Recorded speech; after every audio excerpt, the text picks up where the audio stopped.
আইসো তুই চালু করে দে বাবা।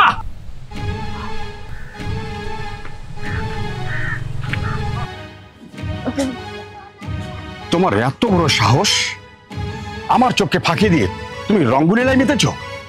মানে কি করেছি আমি বাবা? কি করেছি মানে? কি করনি তুমি?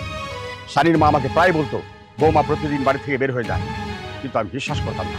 আজ আমি নিজের চোখে দেখেছি আমার ছেলে কষ্ট করে বিদেশে টাকা কামায়, সেই টাকা তোমাকে পাঠায়, আর তুমি এই ব্যাগে কি তোমার টাকা টাকা নিয়ে আসছো ছেলেকে দেওয়ার জন্য?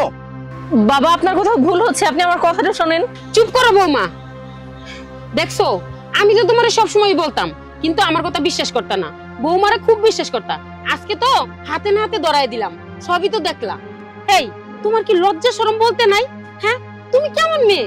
হ্যাঁ, তোমার স্বামী থাকাকালীন প্রবাসী এত কষ্ট করে, সেই স্বামী রেখা অন্য একটা ছেলের সাথে তোমার এই আড়ালে এসে দেখা করতে তোমার একটু লজ্জা করে না? সি সি সি সি। না না মা, বাবা আপনার আমাকে ভুল বুঝছেন, আমাকে একটু বলার সুযোগ তো দিবেন। বাস, আমাকে আর কোনো কিছু বোঝাতে হবে না বোমা, আমি সবকিছু জেনে গেছি। এই ছেলের সাথে তোমার অবৈধ সম্পর্ক, এটাই তো। আমি আমার ছেলেকে বলে তোমাকে যেভাবে হোক ডিভোর্স দেওয়া বই। আঙ্কেল আপনি কিন্তু ভুল বুঝতেছেন, আসলে পরির সাথে আমার কোনো বাজে সম্পর্ক নাই। বাবা বিশ্বাস করুন, ও যা বলেছে সব সত্য বলেছে। চুপ করো বোমা, কে সত্য বলেছে আর কে মিথ্যা বলেছে তার প্রমাণ আমি করে ছাড়বো। আমি আজই আমার ছেলেকে ফোন দিয়ে তোমার সাথে ডিভোর্সের ব্যবস্থা করাবো। সানির মা চলো। দাঁড়ান বাবা, আমাকে ডিভোর্স দেওয়ালে আপনারা যদি সুখী হন তাহলে আমার তাতে কোনো আপত্তি নেই, তবে আমি চাই আপনারা যাওয়ার আগে সত্যটা জেনে যান। আসলে বাবা, আপনার ছেলের সাথে আমার প্রেম করে তারপর বিয়ে হয়। আমার ফ্যামিলি কে কোথায় থাকে কারা, আপনারা তার কিছুই জানেন না, আর আমার পরিবারের কাউকে আপনারা চেনেনও না।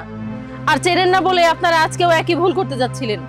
আপনারা যাকে দেখছেন সে আর কেউ নয়, আমারই ভাই। আমার মা আসলে অনেকদিন যাবত হসপিটালে ভর্তি, অসুস্থতায় ভুগছে। আমি না পারছি আমার মাকে দেখতে যেতে, না পারছি আপনাদের বলতে, কারণ আপনারা তো জানলে আমাকে মেনেই নেবেন না। আসলে আমি অনেক দারিদ্র ফ্যামিলির একটা মেয়ে। আমার মা বাঁচবে কি মরবে তারও কোনো ঠিক নেই।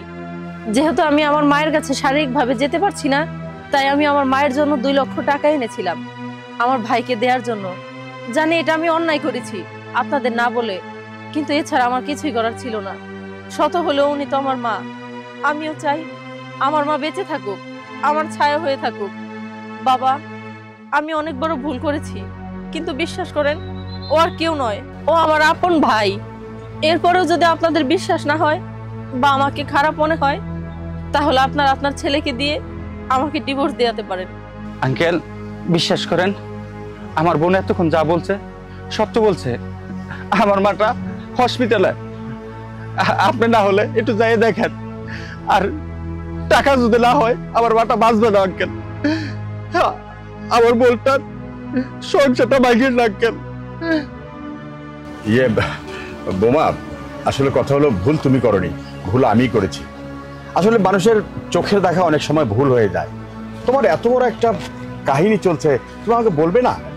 আমাকে বললে তো আমি তোমার সাথে যেতাম হসপিটালে, নাকি বলো? ঠিক আছে, তুমি কোনো চিন্তা করবেন না, তোমার মায়ের চিকিৎসার জন্য যা টাকা লাগবে আমি দেবো। এই জায়গায় দাঁড়িয়ে থেকে কি চিকিৎসা করবা, নাকি ওই জায়গায় যাইতে হবে? চলো বাবা, চলো বাবা, চলো।